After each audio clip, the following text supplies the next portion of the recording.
Polémica en México por las declaraciones del consejero jurídico de la presidencia, Julio Scherer Ibarra, en contra de los periodistas. ¿Qué fue lo que dijo? Alejandra Medina nos tiene un reporte. Alejandra. Y Dania, muy buenas tardes, televidentes. Lo que el consejero jurídico presidencial sugirió fue censurar a los reporteros que asisten a las conferencias de prensa del presidente Andrés Manuel López Obrador. Y lo controversial, además, fue la forma en cómo lo dijo. Parafraseando a Julio Scherer, en una entrevista dijo: a reporteros hay que taparles la boca. Y esto lo comentó porque al presidente López Obrador se le ha impuesto una veda donde no puede presumir logros de su gobierno, mientras en México hay campaña electoral rumbo a las elecciones intermedias del 6 de junio. Tanto Scherer como el mismo López Obrador le han pedido a la prensa moderar sus preguntas para que no lo vayan a sancionar el INE.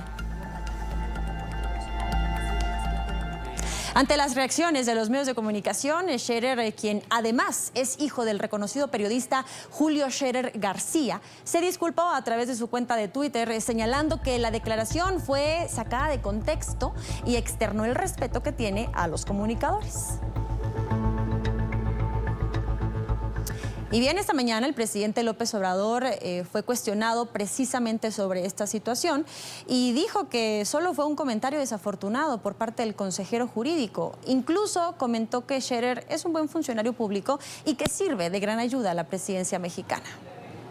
Pues yo creo que fue una mala expresión. Julio es muy respetuoso. Ahora sí que por partida doble actúa con respeto a los medios porque es un buen servidor público y además porque pues es hijo de un comunicador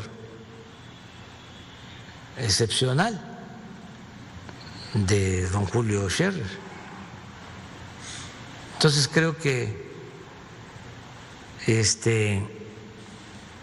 fue una frase desafortunada. Ya él mismo, según me enteré, ofreció una disculpa. Un dato importante: la Sociedad Interamericana de Prensa, SIP, alertó que la violencia sigue amenazando la libertad de prensa en México, ya que desde octubre del 2020 fueron asesinados 4 comunicadores. En su informe ante la reunión de medio año que se celebra en Miami, Estados Unidos, la SIP recordó los asesinatos de Arturo Alba Medina, Jesús Piñuelas, Israel Vázquez y Jaime Castaño, además de la desaparición de Pablo Romero Chávez. Asimismo, la organización destacó la escalada de ataques a medios y periodistas por parte del presidente Andrés Manuel, en un ambiente polarizado de frente a las próximas elecciones intermedias y con una pandemia que no se ha podido controlar. Así decía este reporte. Sobre esto se mencionó además que desde el espacio público más importante del país, es decir, la conferencia de prensa matutina que se realiza todos los días, el mandatario ataca permanentemente con un discurso lleno de descalificativos a profesionales de la información. Así las cosas, Idania, en México, y bien, esta no sería la primera vez que el gobierno de Andrés Manuel es calificado de demeritar o de agredir y violentar el trabajo de los periodistas. Así es. Gracias, Alejandra, por compartir con nosotros estos minutos. Buena tarde para ti. Buena tarde. Y en esta parte del programa, y para hablar de este tema, quiero saludar a Marco Levario Turcot. Él es escritor, periodista y director de la revista Etcétera de México. Marco, bienvenido, gracias por atendernos. Al contrario, el agradecido soy yo por permitirme abrir un espacio y expresar las consideraciones que ustedes quieran en relación con las preguntas también sobre, por ejemplo, el reporte que acabamos de escuchar. Claro, porque no ha sido buena la relación de López Obrador con los medios de comunicación o con los periodistas. ¿Por qué esta inquina permanente? ¿Por qué esta confrontación casi cotidiana del presidente con los medios y con el periodismo?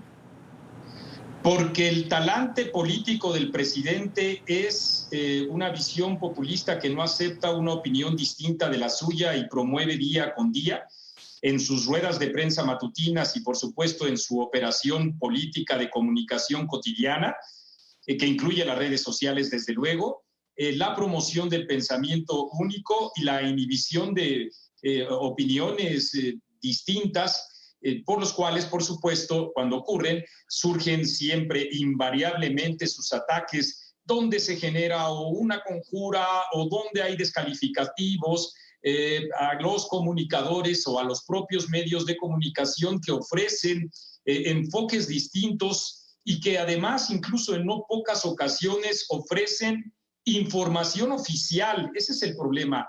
El reporte que acabamos de escuchar es muy completo y hay que, digamos, precisar dos elementos. Primero, no hay una imposición al presidente de la República para que hable.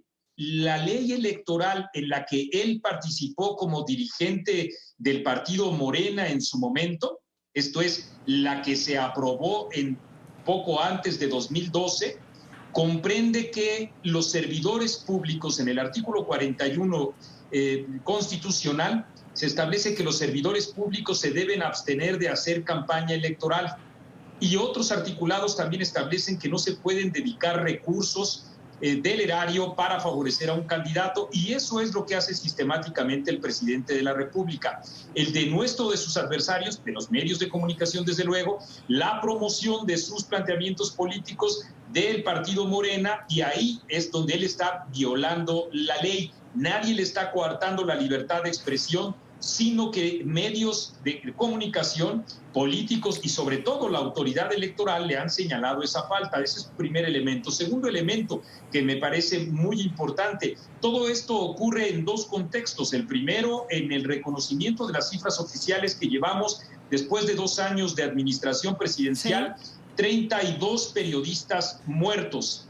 Y eso es muy importante. Y segundo, a propósito de la Sociedad Interamericana de Prensa, es también el reconocimiento de que el presidente de la República, junto con los presidentes de Brasil, de El Salvador y de Argentina, se encuentra dentro de los que se la pasan fustigando sistemáticamente la libertad de expresión. Bueno, en ese contexto, ¿sí? Sí, no, te interrumpí, Marco, para decirte que, bueno, lo que pasa es que al presidente no le gusta que lo cuestionen, que le pregunten. El presidente quiere que uno aplauda lo que dice y no entiende que ese no es el papel de los medios de comunicación. Y que incluso además él mismo ha dicho, claro, que los mejores medios de comunicación son los que le aplauden, y hasta 2 moneros, 2 caricaturistas los consideró hace 2 días intelectuales. Hazme favor. Claro, pero... es decir, el presidente se molesta porque le recuerdan la ley. Pero es que, Marco, yo creo que el presidente cree que la ley es él, porque si es capaz de introducir un artículo transitorio en la modificación de la ley orgánica, de la ley del sistema de justicia, para que el presidente de la Corte Suprema se quede 2 años más, pues bien, es decir, la ley es lo que él considera que es ley. Sí, para él la ley debe de ser justa, y si no, la ley no es justa, hay que pisotearla, porque además él encarna la justicia. Y aquí en México muchos periodistas afirmamos que más que una prolongación de mandato del actual presidente de la Suprema Corte de la Justicia de la Nación, implica una reelección, hay que decirlo con todas sus letras, aunque está fuera 2 años, y en ese contexto también se abre la posibilidad de él, como es un buen hombre, poder mantenerse o prolongar, que significa reelegirse en su mandato. Claro, pero además la ley es justa según sus parámetros, no de los parámetros de otro, sino según los parámetros del presidente López Obrador. Pero no me quiero desviar porque tengo pocos minutos y quería referirme a la frase que pronunció Scherer en relación a los periodistas. Decía López Obrador que no, que este señor es hijo de un gran periodista, ¿cómo va a ir contra los medios? O bueno, a lo mejor preciso, ¿no? Tiene el valor de los medios y de los periodistas y del trabajo que se hace y de lo que significa decir las cosas una y otra vez. Ha pedido disculpas. ¿Se vale que pida disculpas? Me parece que es la segunda o tercera vez que durante 2 años y medio algún funcionario reconoce un error, pero me parece también que los medios de comunicación debemos tener claro que lo que dijo él corresponde, lo que dijo Julio Scherer Ibarra, corresponde con la actitud que ha tenido el gobierno, sus funcionarios y sus seguidores para fustigar a los medios de comunicación. cualquier persona que me esté viendo y escuchando en estos momentos que quisiera entrar a las redes sociales de quienes criticamos al gobierno, verán todas las imprecaciones, adjetivos y acusaciones y difamaciones como método de presión que ellos tienen, porque en efecto lo que quisieran es callarnos, vamos, taparnos la boca. Por eso va más allá esto de un ofrecimiento de disculpas o no, implica un estado de alerta y me parece que es también un símbolo muy claro de cuál es la tesitura que tiene el gobierno, pero además no nos debería de sorprender. El propio presidente de la República ha puesto como ejemplo de periodistas a quienes solo se han dedicado a aplaudirle, y también ha dicho que los periodistas que critican a su gobierno en realidad están en contra de la democracia y de la cuarta transformación que él representa. Con eso continúa generando un esquema de polarización, pero sobre todo también una situación de alto riesgo para los periodistas, porque hasta ahorita las agresiones han sido digitales, pero en un país en el que están muriendo los periodistas por ejercer su labor, no sería de verdad, no sería difícil que algunos periodistas ya también aquí en México pudieran ser agredidos precisamente por este discurso presidencial. Por eso no es admisible en modo alguno una disculpa. Claro. Lo que tiene que hacer es un cambio en la política de comunicación del presidente. Bueno, habría que cambiar la forma de ser del presidente y no creo que eso a estas alturas se pueda. Para eso están las elecciones del 6 de junio intermedias, para no vernos como Venezuela o Argentina o El Salvador. Pues ojalá y México y los mexicanos lo entiendan, lo importante de participar y de votar, porque cuando ya se va contra la Constitución, la cosa ya se comienza a complicar. Ojalá, Marco, que los mexicanos lo entiendan. Te lo dice una venezolana con experiencia en cómo cambian las cosas políticamente hablando. Marco, gracias. Marco, gracias por acompañarnos. Lamento el poco tiempo, pero seguro que tenemos otra oportunidad.